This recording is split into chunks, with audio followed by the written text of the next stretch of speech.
Les retraites, en débattre, c'est un sujet important. Alors, vous suivez l'actualité, évidemment, à l'Assemblée nationale, vous suivez le jeu des partis politiques, des négociations de Sébastien Lecornu, le Premier ministre qui évoque l'idée du compromis et que donc, alors qu'il n'était pas favorable à l'idée de suspendre les retraites, mais il le fait au nom du compromis, reste un sujet, c'est qu'avez-vous à la fin de votre carrière, qu'aurez-vous, que toucherez-vous? Est-ce que le modèle sera toujours valide et valable dans une dizaine d'années? On en parle parce que c'est intéressant d'avoir une expertise croisée avec des experts qui connaissent ce sujet. Antoine Fouché est avec nous. Bonjour Antoine. Bonjour.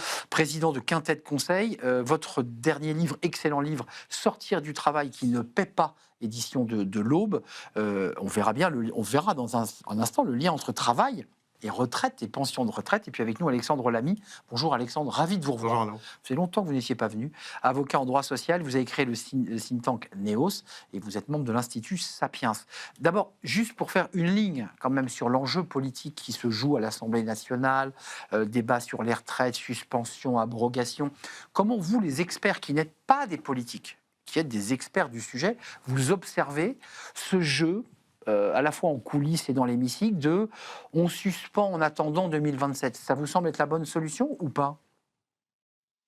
Ça dépend de quel point de vue. Du point de vue de l'intérêt général et de la vérité due aux Français, c'est pas la bonne solution, ça c'est sûr, parce que on est déjà l'un des pays, chacun peut le constater, en regard, c'est les données que je vais citer sont en ligne, l'un des pays qui travaille le moins pendant l'année, pendant la vie, pardon, excusez-moi, pendant la vie, pas pendant l'année, d'Europe. Avant, on compensait ça par de la productivité supérieure ou de la qualification supérieure. C'est plus le cas. C'est-à-dire maintenant, on est à peu près productif, on est 13e sur la productivité, et sur la qualification, on est plutôt dans la deuxième partie du classement européen. Et donc, si on n'est pas plus productif et qu'on n'est pas plus qualifié, si on travaille moins, on s'appauvrit relativement aux autres. C'est ce qui nous arrive, hein. On est le 26e PIB par habitant aujourd'hui. Il y a 40 ans, on était le 5e. Donc, ça veut dire qu'il y a 25 autres pays, notamment en Europe, dans le monde, qui sont plus riches que les Français. Et le lien avec les retraites, il est direct. C'est que la richesse, elle est créée par les gens qui travaillent. Et donc, si on est un peu moins nombreux à travailler et un peu plus nombreux à être retraités, collectivement, on s'appauvrit. Voilà. Et on est dedans, là, on est là. Et là, c'est exactement ce qu'on est en train de faire. On est en train de alors, le mot qui me vient est un peu fort, mais quelque chose comme creuser la tombe de l'avenir collectif des Français, parce que la situation, encore une fois, un 26e PIB par habitant, perdre 20 points au classement en 40 ans, au milieu du siècle, ça sera plus exagéré de dire qu'on est tiers-mondisé, au sens où on n'est plus du tout parmi les pays les plus riches du monde. Et c'est comme une centrale nucléaire, elle met beaucoup de temps à se refroidir. Hein. Exactement. Ça ne fait pas jour-nuit, là. Hein. Et surtout, ça prend, comme vous dites, ça prend du temps. Tout ça prend du temps à se corriger. Et nos effets de long terme, qui est toujours plus sur le social et pas plus sur l'éducation, l'industrie, la transition énergétique, bref, tout ce qui prépare l'avenir, toujours plus sur le passé et jamais plus sur l'avenir, ça fait que ça appauvrit la France. Alexandre Lamy, comment vous le regardez ce débat? D'ailleurs, le débat est posé, on met les pieds dans le plat, c'est-à-dire globalement, si on ne travaille pas plus, qui revient à dire globalement, il faut maintenir la réforme, le départ à la retraite à 64 ans minimum, et qu'en la suspendant, en l'abrogeant, on met le pays en danger. Alors, pour revenir à votre question initiale, sur la manière dont je le vois moi, n'étant pas politique, Arnaud a raison, c'est vrai que c'est mentir aux Français sur l'état de notre situation et le fait que 60% de notre dette actuelle est une dette sociale, c'est-à-dire que 2/3 de notre dette sert à financer notre modèle social et le niveau de nos prestations sociales, de sorte à ce que le modèle qui se finance par la dette n'est plus un modèle. Donc ça, c'est de mentir aux Français. Mais d'un point de vue, moi, sur la méthode, je pense que la façon dont je le vois, c'est la situation dont on hérite aujourd'hui et la conséquence d'un problème de méthodologie à la base sur cette réforme des retraites. On l'a envisagé initialement comme un ajustement budgétaire, comme une réforme budgétaire. Mais je pense que l'enjeu était ailleurs. Il aurait fallu poser la question du travail avant de poser la seule question de la retraite. Et de s'interroger sur la manière dont au sortir d'une crise sanitaire lourde, qui nous a coûté extrêmement cher, puisqu'il a fallu maintenir, en France, on est le pays où on maintient les niveaux, on est les plus protégés. On a un peu cramé la caisse. Voilà. Mais je pense qu'on était arrivé à un moment où la question du travail et de la place du travail dans notre société méritait d'être posée. Et en portant celle de la retraite. Mais je pense que la question de remettre le travail au cœur de notre modèle et au cœur de notre contrat social était la question essentielle à se poser, qu'on n'a pas fait, et après laquelle on court aujourd'hui encore. Mais qui fait d'ailleurs écho à votre livre, Antoine. La place du travail, le rapport qu'on entretient avec notre travail et le niveau de rémunération que l'on reçoit, puisque c'est ça dont il est question, en échange du travail que je consens à faire sur 35 heures ou 39 heures. En fait, les Français ne s'y retrouvent pas là aujourd'hui. Non, ils ne s'y retrouvent pas, mais je suis complètement d'accord avec Alexandre, mais je pense que ce n'est pas contradictoire à ce que j'ai dit avant, c'est-à-dire que on a la réforme, elle met la charrue avant les bœufs, la réforme de 2023, c'est-à-dire elle traite des retraites d'une façon assez budgétaire, au lieu de poser globalement la question de la place du travail dans la vie, de sa rémunération, etc. Il n'empêche que même si on pose la question de la place du travail et sa rémunération, etc., on peut poser la question de toutes les manières qu'on veut du monde. À un moment donné, la démographie, c'est la démographie. Et donc, on était 4 travailleurs pour un retraité en 1960, 3. Ouais. Maintenant, on est à 1,7. Et donc, quoi qu'il arrive, on va devoir travailler plus longtemps. Voilà. Donc, après, la question, c'est comment est-ce qu'on travaille plus longtemps? Comment est-ce qu'on rémunère mieux le travail? Comment est-ce que c'est acceptable de travailler plus longtemps, etc. Et donc, il fallait le faire comme ça. Mais c'est pas ce qui a été fait. C'est pas trop tard, mais c'est pas ce qui est fait. C'est-à-dire que c'est là où on peut dire, je pense que c'est contraire à l'intérêt général et que c'est une capitulation en race campagne en fait, et pas du tout un compromis ce qui est en train de se passer. C'est qu'un compromis, ça consisterait à dire, écoutez, on va pas mentir sur l'essentiel aux Français. On va devoir travailler plus longtemps, mais on va le faire autrement. Exactement. Voilà. Donc on le fait autrement. Là, c'est pas ça. Mais là, c'est pas. Là, c'est on travaille moins. Et on verra plus tard. Et ça, c'est un mensonge. Et ça, c'est un mensonge parce que de toute façon, à la fin, ça va retomber, et ça reboucle sur votre question, ça va retomber sur les gens qui travaillent, et le travail va, d'une manière ou d'une autre, payer encore moins qu'aujourd'hui, parce que l'une des causes, pas la seule, mais l'une des causes qui fait que le travail permet plus aujourd'hui de changer de niveau de vie, c'est l'écart qui s'est creusé entre ce que les gens gagnent et ce qu'ils gardent pour eux. Et c'est exactement ça, c'est le niveau de cotisation quand ils regardent leur feuille de paye. Soit on augmente, soit on baisse les pensions d'ailleurs. Alexandre, le Club Landois était venu nous rendre visite. Alors il faisait une étude que je vous invite à découvrir, qui est présentée jeudi dans une sorte de grand événement. D'ailleurs, on leur rend hommage puisqu'il était sur notre plateau. Grand événement qui se trouvera du côté de Saint-Ouen, si je ne m'abuse. Et il nous parlait de son étude sur la feuille de paie.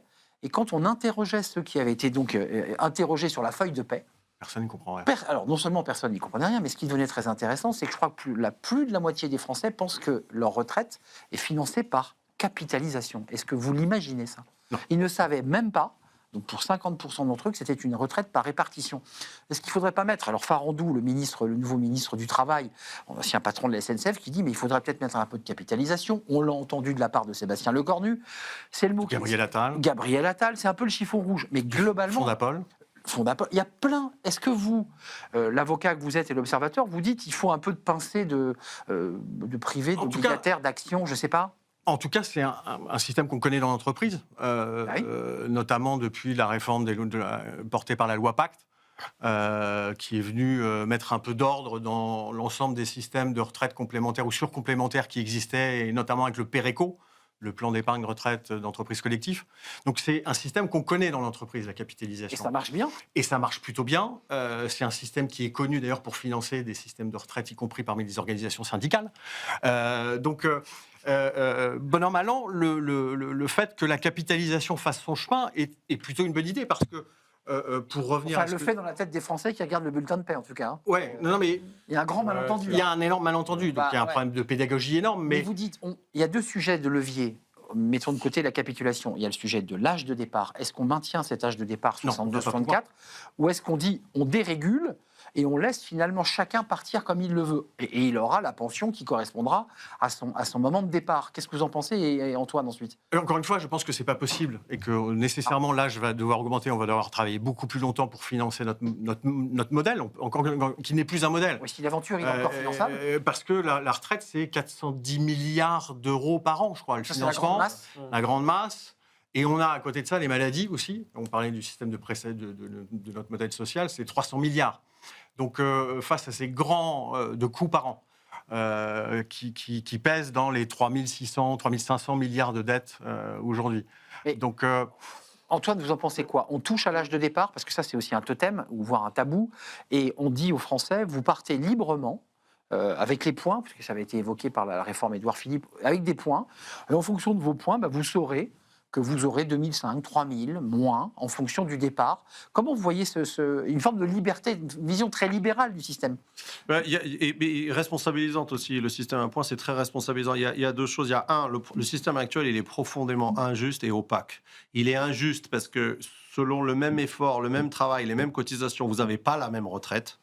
Et il est opaque parce que je mets, pardon de le dire comme ça, mais je pense que la plupart de ceux qui nous écoutent ne savent pas aujourd'hui en temps réel, à grosso modo, à combien sera leur pension de retraite quand ils s'arrêteront, même s'ils sont à 10 ans de la retraite ou quelque chose comme ça. Il y a un site Alors, bien fait, ça a progressé. je me permets de le dire, Oui, un fonds retraite qui est plutôt pas mal fait. À condition de ne pas avoir changé de régime. Oui, c'est vrai. Et c'est le cas de moins en moins de personnes qui changent de plus en plus. Donc ça correspondait, notre système, il correspondait à une époque. Je fais 40 ans dans la même boîte. Et voilà, car toute la carrière dans la même boîte ou dans le même secteur, etc. Et c'est de moins en moins ce que font les gens. Donc le système à points, il peut être et juste et transparent. Et c'est là où, pour le plaisir du débat aussi, j'ai peut-être une nuance avec Alexandre là-dessus, c'est que à mon avis, quand un système à points peut être responsabilisant à condition de dire la vérité, et responsabilisant au sens où il permettrait aussi de partir à ceux qui le veulent plus tôt. Ouais. Et ceux qui le veulent plus tard. Exactement. Alors, je ne parle pas ici de la pénibilité, parce que la pénibilité, on pourrait compenser avec des points en plus, etc. Mais c'est un sujet. Il pourrait permettre d'arbitrer entre partir à 65 ou 70 avec une grosse retraite ou partir à 62 avec une petite retraite. La vérité là-dessus, c'est que, et c'est pour ça que je pense qu'on n'a pas réussi en 2019, parce que c'était le système de 2019, c'est que de toute façon, comme on est de moins en moins à cotiser et de plus en plus nombreux à la retraite, il n'y a aucun système dans lequel, à 62 ans aujourd'hui, vous pouvez avoir la même pension qu'il y a 10 ans. Aucun. Ou alors, il faut baisser les pensions de ceux qui y sont aujourd'hui ou augmenter les cotisations de ceux qui travaillent. Mais donc, si une fois qu'on se dit ça, exactement. Ouais. Mais une fois qu'on se dit ça, on peut dire, OK, on peut garder un système dans lequel vous pouvez partir à 62 ou à 64 ans, mais avec des plus petites retraites. Et, deuxième partie de la vérité, s'il y a beaucoup de Français qui font ça, alors les pensions de retraite de tout le monde vont baisser. Voilà.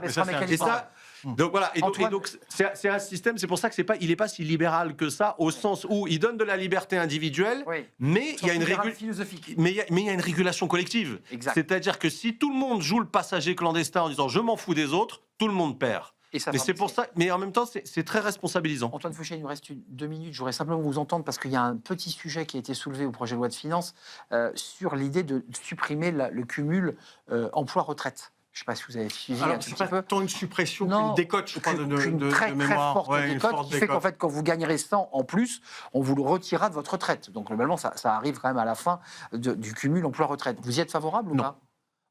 Il faut maintenir ce système. Il faut maintenir ce système, il est extrêmement important. Aujourd'hui, en 2020, on avait un cinquième de la population qui avait plus de 65 ans.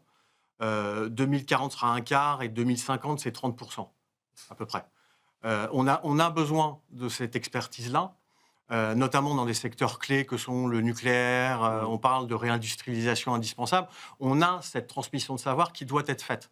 Donc, je pense que c'est une hérésie que de se passer de ce système-là qui est impératif dans les secteurs que j'évoquais. Et précisons qu'avec une réforme qui avait eu lieu, où lorsqu'on cotisait dans l'emploi qu'on effectuait après sa retraite, on bonifiait sa retraite. Absolument. Par ailleurs, puisque ce n'était pas le cas au départ de la réforme. On maintient ce système de cumul emploi-retraite, qui est un complément de revenu aussi, il faut le reconnaître.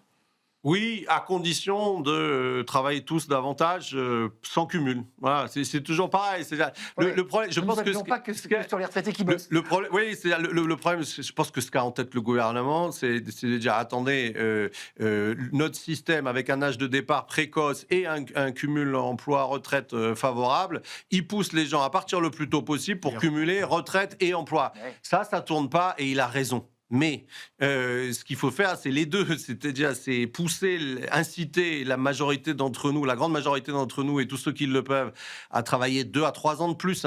2 à 3 ans de plus. C'est ça l'écart qu'on a avec les pays européens. 65 ans. Et accumuler, parce que même à 65 ou à 70, il y a beaucoup de gens qui ont continué à avoir envie de travailler et il n'y a pas de raison de les empêcher et de cumuler. De ce point de vue-là, c'est absurde. Mais il faut remettre les choses. Un effet positif sur la santé. En plus, bien sûr.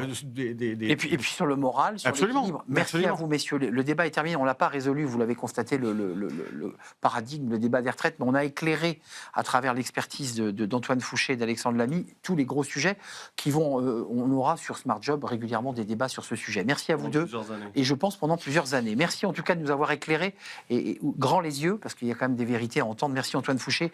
Quintin de Conseil, c'est votre entreprise et votre livre Sortir du travail qui ne paie pas, édition de l'Aube. On envoie la couverture. Alexandre Lamy, merci d'être venu, avocat en droit social. Vous avez créé le think tank Neos avec beaucoup de travaux, de réflexion que vous portez sur plein de sujets. Merci à vous. On tourne une page, c'est le cercle RH et on passe tout de suite à Fenêtre sur l'emploi.